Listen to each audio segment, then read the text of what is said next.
What's up, guys? Welcome back to another video. I want to just make this video a little bit short. Just want to talk about buying this type of cars, right? Subaru WRX STI or its competitor, Mitsubishi Evolution Lancer, right? Or Mitsubishi Lancer Evolution. These cars, if you buy them from the northeastern or the northern side, a lot of time they have a lot of rust. What happened, especially when these cars first came out, especially the first generation, back then people used to love them because it was really the first all-wheel drive compact car that was turbocharged, right? So every time it rained, every time it snowed, people would just take them out, do donuts in snow. And a lot of times, they'll drive a little bit far. They'll go to probably a school or a place where there's a big parking lot to do or to enjoy those activities, right? On the way back, they're driving on roads that are salted, right? So these cars got a lot of abuse from that. So especially, the first generation, like this is the first generation STI in the United States. It's called the GD chassis, right? So that goes for the EVO 8 and EVO 9 as well. So with these cars, when you buy them now, you always want to check for rust. They're very prone for rust just because of that, especially the Mitsubishi EVO. The EVO itself is more prone to rust than the Subaru, funny enough. So, but that's because they used very, how am I gonna say it? Very not thick coat on paint on the chassis and stuff like that. That car is a true race car. So when I bought this car, when I found out it's from New York, I was kind of skeptical about it because New York is like the bed rest of the bed rest of rust, because of snow. I was very skeptical of it, and I wasn't too sure about it, right? So I did tell the person that I was buying the car from to take videos from it from underneath, show me how the car is, and everything seems fine, right? But from the pictures, I always noticed the front fender right here. I always noticed that there's a little bit of a bubble, and I thought maybe it's a reflection, right? So when I finally brought the car home, I noticed it is actually rust, right? But the main reason for this, the reason why there's even that bubble, this car, like I've said before, has fender flares, so it's a little bit wider than the regular STI. So the fender flares, most of them come with I don't want to say it's carbon fiber though, but I think is I'm liking the time of it. Obviously, I put it on the video though when I post it. But some of them are plastic, but the person went ahead and did a custom work, so this is actually metal. Now with that, remember the car is a little bit wider, right? So we're now running the fender liner, so it's all exposed.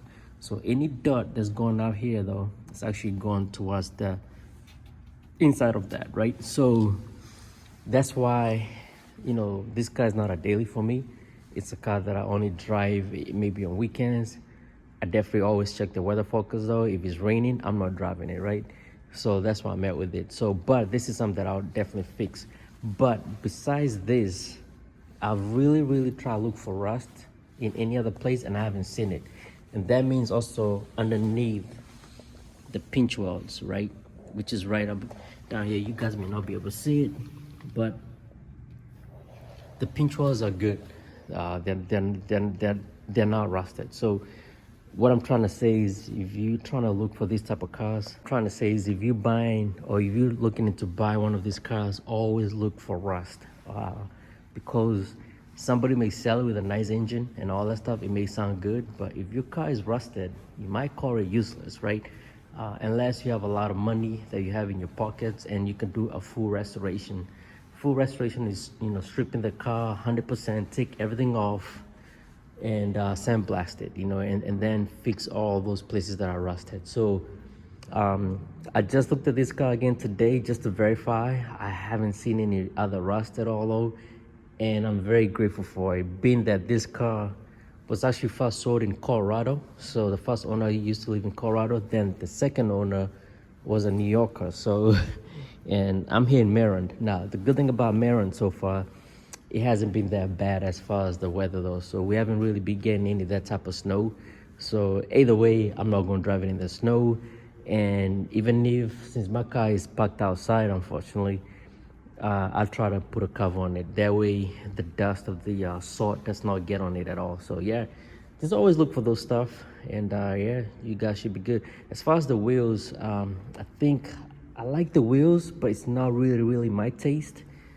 It does make the car look a little bit aggressive though. I am thinking to go with all black and keys, maybe NT something. I'm not sure though. I'm thinking about going with different wheels. Now I would love to put these wheels on the Lexus because I think they'll suit the Lexus a lot better, but I think they're a little bit wide for it. I may do a test fit on it maybe sometime next year. If it does fit the Lexus, that's perfect. That means I don't have to buy new wheels for the Lexus. I can just put this in there, but I think they're a little bit too wide for it because I don't know if I told you guys the tires on this car is 285s and the Lexus, you know, the stock wheels is 225. It does has a big body, but I think the most I can fit is like a 255. I think I don't think it'll fit a 285 like this one does. So yeah, but then again, yeah, the rust again, a little bit right here, you can see that crumble, and somewhere in there though. But again, this is aftermarket. This is not something that came with the car. So I am thinking to get it fixed next year. That way it doesn't spread. Other than that, the car is solid. So yeah, always watch out when you buy these type of cars. You know, you just even if you have to tell the owner, hey, can I just take it to my mechanic real quick so he can put it up on the leaf. That way you see it yourself, right? You know, because once you buy it, that's it. That's yours. If you have any questions, you know, just drop a comment, ask me about it, and I'll try to do my best to help you out. All right, guys, take care. Have a good one. Bye.